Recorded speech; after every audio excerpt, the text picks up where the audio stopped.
नमस्कार साथियों, मैं बजरंग कुमार आप सभी का स्वागत करता हूं मेरी यूट्यूब चैनल आईटी एक्सपर्ट में। हमारी इलेक्ट्रिशियन की थ्योरी की क्लास चल रही थी जिसमें हमने चालक, अचालक और अचालक बुद्ध के बारे में पढ़ रहे थे। चालक के बारे में हमने पढ़ लिया। आज हम पढ़ेंगे अचालक के बारे में।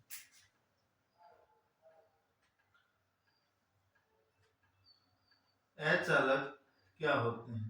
चालक के बारे में हमने जाना, जिन पदार्थों के अंदर विद्युत धारा प्रवाहित हो सके वह कहलाते हैं चालक, और जिन पदार्थों के अंदर विद्युत धारा प्रवाहित न हो या विद्युत धारा का प्रवाह नगण्य हो क्या कहलाते हैं? अचालक कहलाते हैं। विद्युत धारा का प्रवाह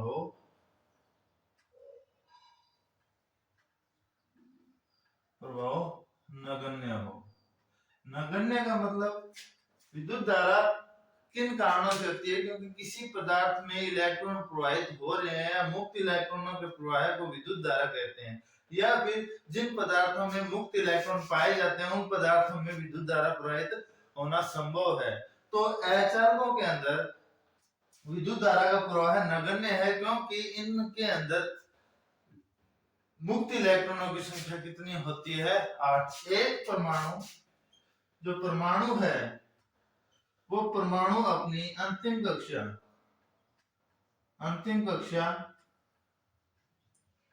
पूर्ण कर लेता है,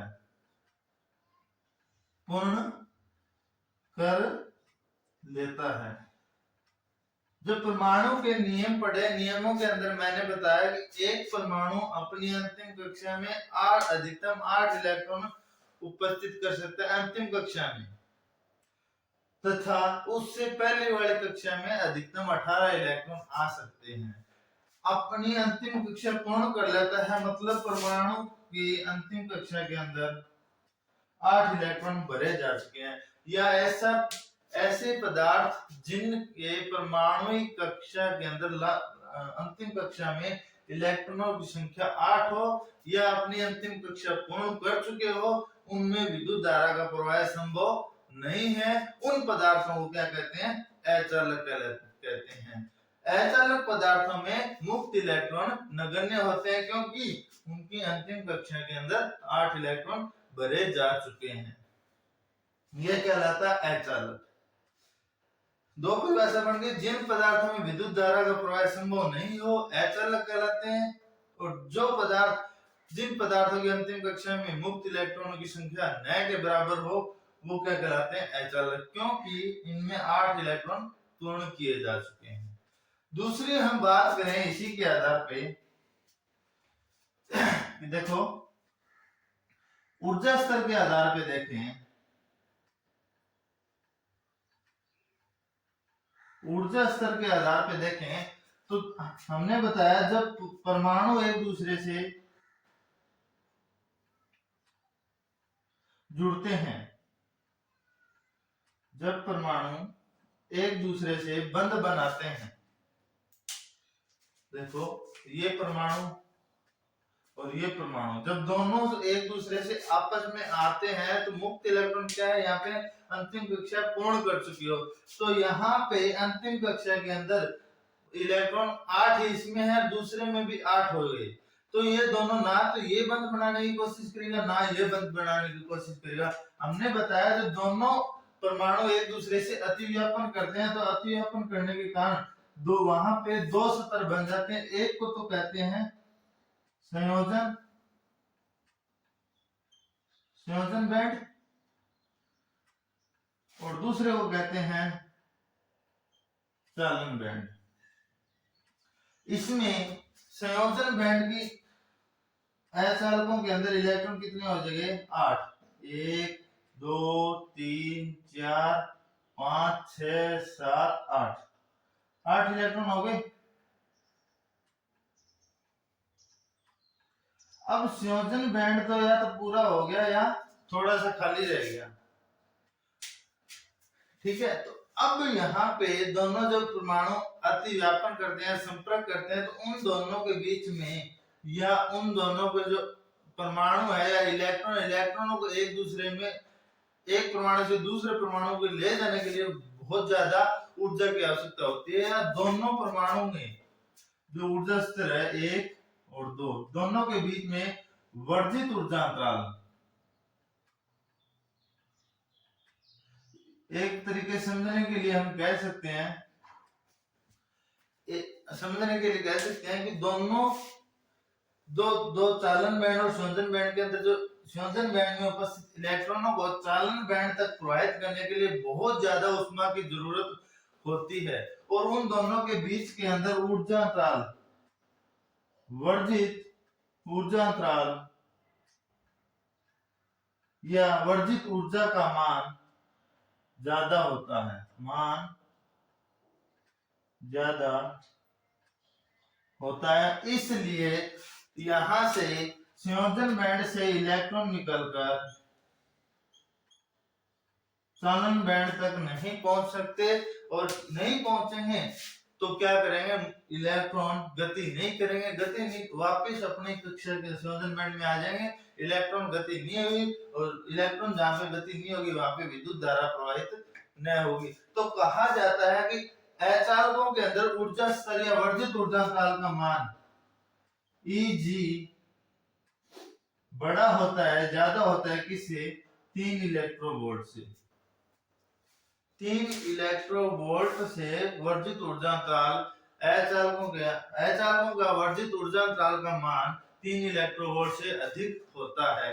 वही हम बात करें हीरा, हीरा एक अचालक पदार्थ है, तो इसके अंदर विद्युत धारा का जो वर्जित ऊर्जा अंतराल है वो है 6 इलेक्ट्रोवोल्ट। हीरे के अंदर विद्युत धारा या चालन बैंड या संयोजन बैंड के मध्य उपस्थित वर्जित ऊर्जा अंतराल का मान 6 इलेक्ट्रोवोल्ट होता है। अचालकों की बात करें तो 3 इलेक्ट्रोवोल्ट ऊर्जा अंतराल होता है। यहाँ पे 3 बात होगी, ऐसे पदार्थ जिनमें विद्युत धारा का प्रवाह नगण्य हो अचालक कहलाते हैं। दूसरी बात, परमाणु की अंतिम कक्षा पूर्ण कर चुके हों या मुक्त इलेक्ट्रॉन संख्या न के बराबर हो अचालक कहलाते हैं। और वे सभी पदार्थ जिनमें वर्जित ऊर्जा का मान 3 इलेक्ट्रोवोल्ट से अधिक हो क्या कहलाएगा, अचालक कहलाएंगे। इतनी बात आई समझ में। अब इसके साथ में देखें,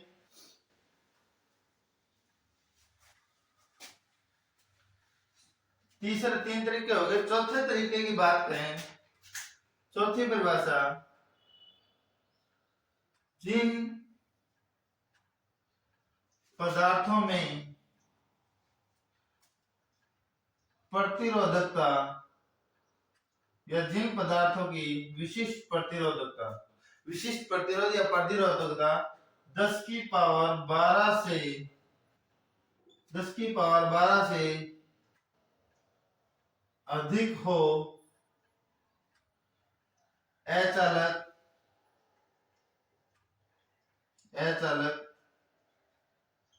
कहलाते हैं। चौथी परिभाषा यह है कि अचालक पदार्थों के अंदर मैंने बताया चालक वह चालक अच्छे होते हैं जिनका चालकता उच्च होनी चाहिए, विशिष्ट प्रतिरोध कम होनी चाहिए। अचालक क्या होंगे, जिनकी चालकता बहुत ही कम और तथा प्रतिरोधकता या विशिष्ट प्रतिरोध 10 की घात 12 ओम से अधिक होना चाहिए, तो वह चालक सबसे अच्छा अचालक माना जाता है। जिन पदार्थों का प्रतिरोधकता या जिन पदार्थों की प्रतिरोधकता 10 की पावर 12 ओम से अधिक हो वह पदार्थ अचालकों की श्रेणी में आते हैं। क्योंकि प्रतिरोध ज्यादा होगा तो उनमें विद्युत धारा का प्रवाह नगण्य होगा, और अचालक क्या है, जिनमें विद्युत धारा का प्रवाह ना हो अचालक कहलाते हैं। वहीं हम बात करें उसके बाद में अचालकों को किसमें मापा जाता है। अचालकों को उसकी मतलब एक पदार्थ की पेरावैद्युतिक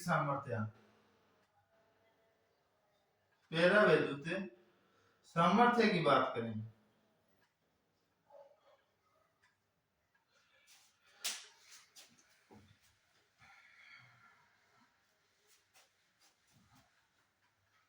विशिष्ट प्रतिरोध आ गया 10⁻12 ओम से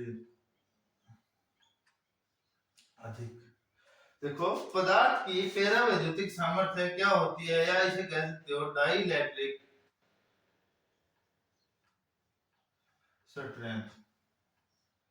एक अच्छा अचालक तभी माना जाता है जिसकी विशिष्ट प्रतिरोध तथा डाइलेक्ट्रिक स्ट्रेंथ उच्च हो। डाइलेक्ट्रिक स्ट्रेंथ पेरावैद्युतिक सामर्थ्य क्या होती है कि वह पदार्थ जो अधिकतम वोल्टेज पे या मैक्सिमम वोल्टेज पे वह टूटे ना, या अधिकतम वोल्टेज वो सहन कर सकते, वह अधिकतम वोल्टेज उस पदार्थ की क्या कहलाती है, डाइलेक्ट्रिक स्ट्रेंथ।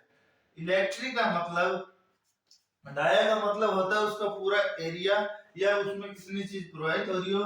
यहाँ पे डाया का मतलब अधिकतम है, इलेक्ट्रिक का मतलब वोल्टेज, स्ट्रेंथ का मतलब उस पदार्थ की ताकत। अचालक पदार्थ वह जिस जो डाइलेक्ट्रिक स्ट्रेंथ उसकी क्या होगी, वह पदार्थ अधिकतम कितनी वोल्टेज सहन कर सकता है या कितनी वोल्टेज बिना टूटे वह सहन कर सकता है, वह उस पदार्थ की क्या कहलाती है, डाइलेक्ट्रिक स्ट्रेंथ कहलाती है। डाइलेक्ट्रिक स्ट्रेंथ को मापा जाता है किलोवोल्ट प्रति एमएम के अंदर। देखो एक उपकरण होता है इसमें यहां देखो एक स्टेबलाइजर होता है जो वोल्टेज को घटाने या बढ़ाने का काम करता है उच्च आवृत्ति के अंदर। ठीक है, इसके दो इलेक्ट्रोड होते हैं, एक इलेक्ट्रोड ये और दूसरा ये।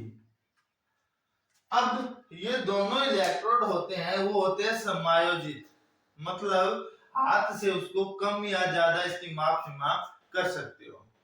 इन दोनों जब किसी पदार्थ के अचालक पदार्थ की डाइलेक्ट्रिक स्ट्रेंथ मापते हैं तो इन दोनों पदार्थों के बीच जैसे एक पत्थर मान लिया, जैसे चीनी मिट्टी है, एक टुकड़ा मान लिया, अचालक पदार्थ है, दोनों इलेक्ट्रॉनों के बीच रखा है।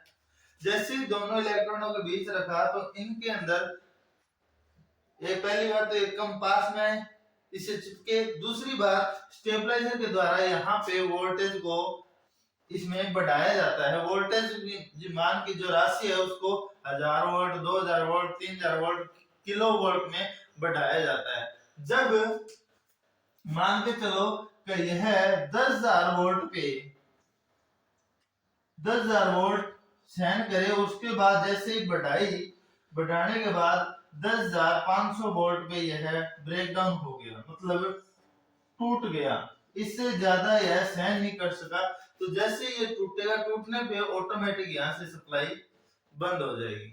तो देखो जैसे 10,000 वोल्ट है, ठीक है, ये 5 सेंटीमीटर का टुकड़ा है, इसकी मोटाई कितनी है, 5 सेंटीमीटर है, 10,000 का टुकड़ा किलो वोल्ट, 10,000 इसने सहन की, और 5 सेंटीमीटर का टुकड़ा है, किलो वोल्ट प्रति एमएम की बात करें तो एमएम 5 सेंटीमीटर को एमएम में बदलो तो कितने हो गए, 50 एमएम, एक शून्य से एक शून्य कट गई, क्या हो गया 1000/5, तो 200 किलो वोल्ट प्रति एमएम इसकी क्या आ गई, डाइलेक्ट्रिक स्ट्रेंथ आ गई। तो क्योंकि ये जो उपकरण है, उपकरण जो माप सीमा बताता है वो बताता है प्रति एमएम के अंदर कितनी वोल्टेज सहन कर सकता है। जैसे एक 5 मीटर का टुकड़ा है, कितनी वोल्टेज सहन कर सकता है, वह डिपेंड करेगी किलो वोल्ट प्रति एमएम, इसका 1 एमएम का टुकड़ा कितनी वोल्टेज सहन करे उस चीज के ऊपर डिपेंड करेंगे। जैसे उसकी मोटाई, उसका जो बनाने का आकार, वो चीज डिपेंड नहीं करता, केवल उसकी डाइलेक्ट्रिक स्ट्रेंथ निर्भर करती है। वह पदार्थ जिसकी डाइलेक्ट्रिक स्ट्रेंथ उच्च हो क्या कहलाएंगे, अचालक। यह सिर्फ अचालकों के लिए ही बनी है। तो अचालक की अपने पास 5 परिभाषा होगी, जिसमें विद्युत धारा का प्रवाह नगण्य हो, अचालक कहलाते हैं जिसमें जो वह पदार्थ जो अपनी अंतिम कक्षा पूर्ण कर चुके हों अचालक कहलाते हैं। जिनमें वर्जित ऊर्जा अंतराल का मान 3 इलेक्ट्रोवोल्ट से अधिक हो। जिन पदार्थों की प्रतिरोधकता 10 की पावर 12 से उच्च हो अचालक कहलाते हैं। अब हम देखते हैं अचालक पदार्थ।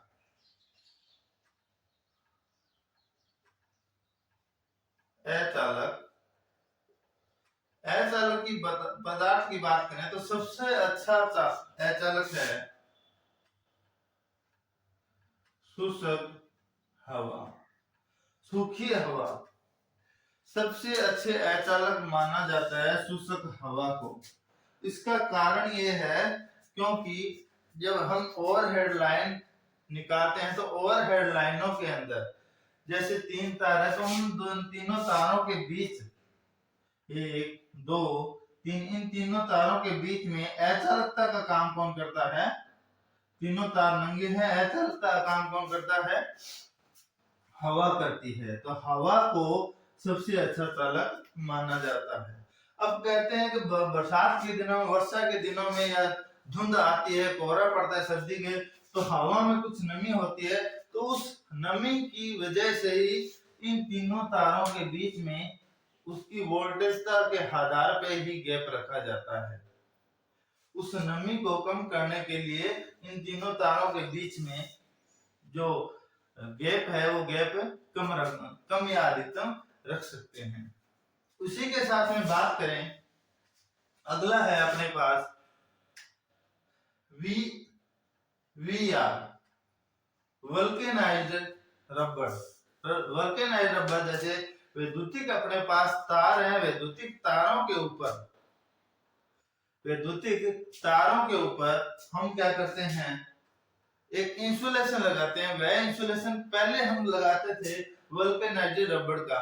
अब जैसे जैसे समय बढ़ रहा है, रबर की किस्में बढ़ रही है। पहले जिसका उपयोग करते थे वीआर वल्केनाइज्ड रबर, यह क्या होता है, इनमें मूर्ता मतलब टूटने की क्षमता, जैसे कठोर हुए, सर्दी हुई, गर्मी हुई, उस हिसाब से इसमें टूटने की जो क्षमता थी। जैसे पहले तारों का उपयोग करते, जैसे थोड़ा सा ही मरोड़ने पर उनके ऊपर का इंसुलेशन टूट जाता था, इसलिए इनका उपयोग नहीं करते हैं। वैसे वी आर वल्केनाइज्ड रबर का उपयोग तारों के ऊपर इंसुलेशन के लिए उपयोग में लेते हैं, और इनकी जो डाइलेक्ट्रिक स्ट्रेंथ है वो है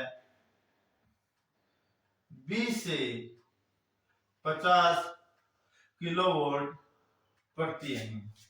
उसके बाद बात करें VIR, 2 number vulcanized Indian rubber. ठीक है, उसके बाद में तीसरी होगी PVC, पॉली, फुल फॉर्म है इसकी पॉली विनाइल क्लोराइड। यह भी एक रबर की किस्म है। इसका उपयोग, पीवीसी का उपयोग आज हम क्या कहाँ नहीं करते, वैद्युतिक वायरिंग है, अंदर फिटिंग का काम। आजकल जो कॉपर की बढ़िया जो कंपनियां जो आ रही है, उसके ऊपर जो इंसुलेशन तारों के, जैसे मान लो आप कोई भी कंपनी बजाज की मान लो, तारों के ऊपर जो इंसुलेशन है वह इंसुलेशन पीवीसी का बनाया जाता है, जिस कारण उनके ऊपर सर्दी, गर्मी या वातावरण का कोई प्रभाव नहीं पड़ता। पीवीसी का उपयोग घरों की वायरें अंडरग्राउंड फिटिंग में करते हैं, तारों के ऊपर करते हैं, अलग अलग प्लास्टिक की किस्म में जहाँ पे उपयोग करते हैं वहां पे पीवीसी का उपयोग करते हैं। और इसकी जो डाइलेक्ट्रिक स्ट्रेंथ है वो है 20 से 40 किलोवाट प्रति एम। इसके बाद में हमारा अगला है एबोनाइट। इसके बाद में है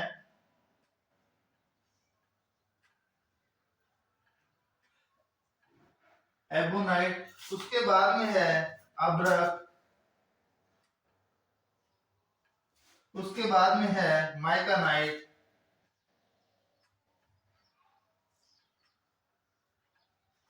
उसके बाद में है बेकेलाइट, उसके बाद में है लेदर ऑयल पेपर,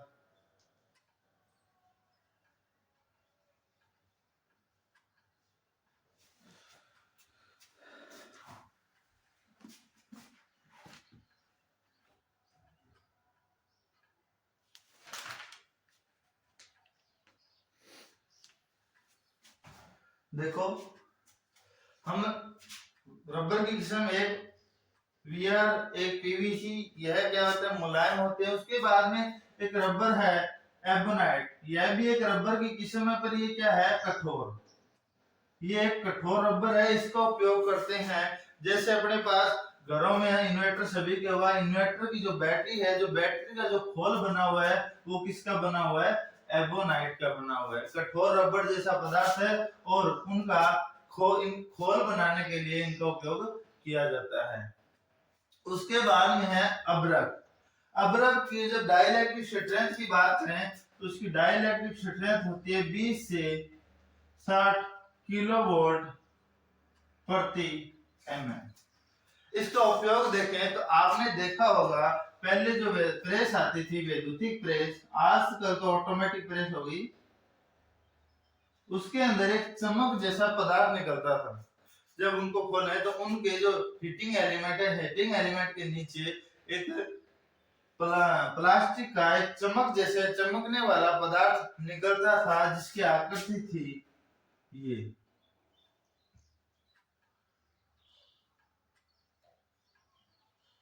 क्योंकि इसे जिसे हम पत्ता भी कहते हैं, भी पत्ता खराब हो गया, अब्रक का जो बना होता था, इसकी डाइलेक्ट्रिक स्ट्रेंथ 20 से 60 किलोवाट प्रति mm होती है। इनको 1 2 3 3 4 इन 3 चारों को जोड़ के हीटिंग एलिमेंट के नीचे इसका उपयोग किया जाता था। यह सबसे अच्छा अचालक माना जाता है, वातावरण के प्रभाव इस पे कुछ नहीं पड़ता। उसके बाद में है माइकानाइट। देखो, अब्रक के अंदर जब इनको मरोड़ने या थोड़ा सा मरोड़ने पर इसमें टूटने का गुण था, ये टूट जाते थे। उसके बाद में अब्रक को ही मिलाकर क्या बनाया, एक माइकानाइट बनाया, जब जिसे कहते हैं प्लास्टिक। जैसे जो हम देखो मोटर वाइंडिंग करते हैं, मोटर वाइंडिंग के अंदर जो स्लॉट कटे हैं, स्लॉट के अंदर जिस पेपर का उपयोग होता है उस वह किसका बना होता है, माइकानाइट का। अब्रक का ही सुधरा हुआ रूप क्या है, माइकानाइट है। उसके बाद में बेकेलाइट की बात करें तो बेकेलाइट एक प्लास्टिक की ही श्रेणी है। प्लास्टिक की श्रेणी का मतलब इनका उपयोग जैसे होल्डर, स्विच, सॉकेट आदि के अंदर इनका उपयोग किया जाता है।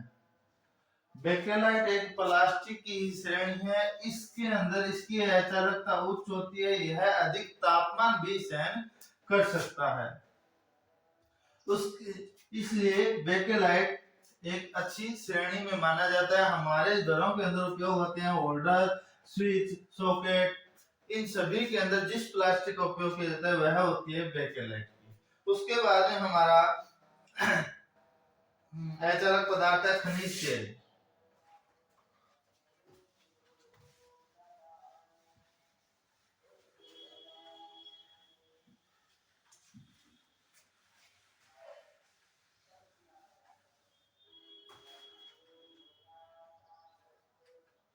खनिज तेल, खनिज तेल का आपको पता ही चल गया उपयोग कहाँ करते हैं। जैसे जहां पे अधिक विद्युत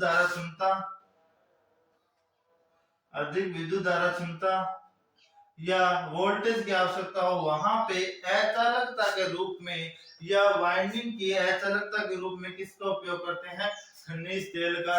यह सिर्फ ये पेट्रोलियम खनिज से ही मिलकर बनता है। इनकी प्रति वोल्ट किलोवाट प्रति एमएम में डाइलेक्ट्रिक स्ट्रेंथ देखिए तो ये होती है 10 से 16 किलोवाट प्रति एमएम। अधिक विद्युत धारा पेट्रोलियम खनिज से इनका निर्माण होता है। ट्रांसफार्मर में जिस उपयोग ऑयल का उपयोग होता है वह खनिज तेल होता है। उसके बाद में स्टार्टर में, अब इसका उपयोग ये काम क्या करते हैं, जैसे वाइंडिंग है, वाइंडिंग जैसे ही गर्म हुई, गर्म होने के कारण ये उसे पहले तो ठंडा करने का इंसुलेशन का काम भी, वाइंडिंग गर्म होने के बाद खराब ना हो वहां पे इंसुलेशन का काम कौन करता है? खनिज तेल करता है। उसके बाद में हमारा अगला है पोर्सिलिन। पोर्सिलिन आपने देखा होगा, जैसे अपने विद्युत जो लाइन है अपने गांव में, घर में, मोहल्ले के आसपास, तो वहां पे विद्युत पोल के ऊपर काले रंग के एक पत्थर नुमा काले रंग का पत्थर का उपयोग किया जाता है। वो पत्थर जिसे हम बोलते हैं इंसुलेटर, सटे और डिस्क, वह सभी पोर्सिलिन की बनी होती है, पत्थर नुमा है। इनकी डाइलेक्ट्रिक स्ट्रेंथ उच्च होती है। डाइलेक्ट्रिक स्ट्रेंथ होती है इसकी 8 से 12 किलोवाट प्रति एमएम। मोस्ट इम्पोर्टेंट अपने पास एचएल ये थे। इसके बाद में जो ये पदार्थ मैंने बताए हैं, खनिज तेल, पोर्सिलिन, लेदरॉइड, पेपर, अब्रक, एस्बेस्टस, इन सभी को एक अचालकता की श्रेणी में रखा गया है। किसमें? अचालकता की श्रेणी में, या फिर तापमान के आधार पे, तापमान के आधार पर अचालकों की श्रेणी। इसमें से क्वेश्चन कैसे पूछा जाता है भी, एक पदार्थ जैसे मान लिया अब्रक है, अब्रक का तापमान 160 डिग्री सेल्सियस है, तो उसे तापमान की कौन सी श्रेणी में रखा जाता है? तो ये श्रेणी याद रखने के लिए आपके पास एक ट्रिक है। ये आम इतने बेकार फ्रूट हैं कि, अचालकों की श्रेणी की बात करें तो यहाँ पे 7 अचालकों की श्रेणी है।